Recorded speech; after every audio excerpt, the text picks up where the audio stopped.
Here's the text of the Fourth Amendment. One of the most notable things about the Constitution itself and the Bill of Rights is how short the document actually is. It's not a very long document. There's not a lot of unnecessary language or words. So this is where we get our protection from the government as far as intruding into what the Supreme Court has recognized as our expectation of privacy. And I've divided it into three kind of notable parts that we'll talk about really quickly. The first in the blue is what we know the Fourth Amendment as is the amendment that protects us against unreasonable searches and seizures. And this is going to bring up a lot of case law because it doesn't tell us what is unreasonable for a search or a seizure. So it's going to require a lot of interpretation. The second phrase or clause is in red here. No warrants shall issue but upon probable cause.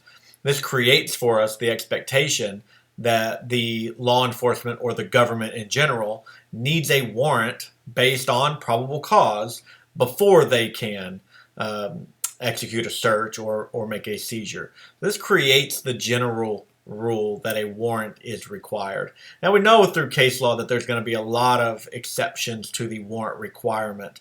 There are going to be things like the automobile exception in which the law enforcement agencies are not required to get a warrant, but still the general rule is a warrant is required.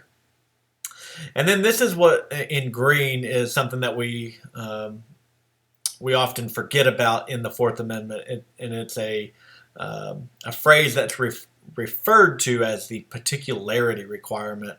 So it says, particularly describing the place to be searched and the persons or things to be seized. That's the requirement that establishes a difference in American law compared to what we experienced as citizens under British rule. The British exercised what were known as general warrants. So if a general warrant was executed, it was based off of the idea of suspicion, probably, but not a particular suspicion. So a general warrant might just be considered a fishing expedition in which the British came into the homes to search for evidence of wrongdoing or crime without having a specific idea of what they might find.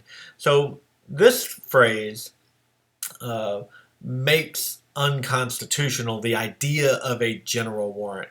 You need a warrant, yes, but that warrant has to describe the place to be searched, but more important, it needs to list in particular the things or persons to be seized.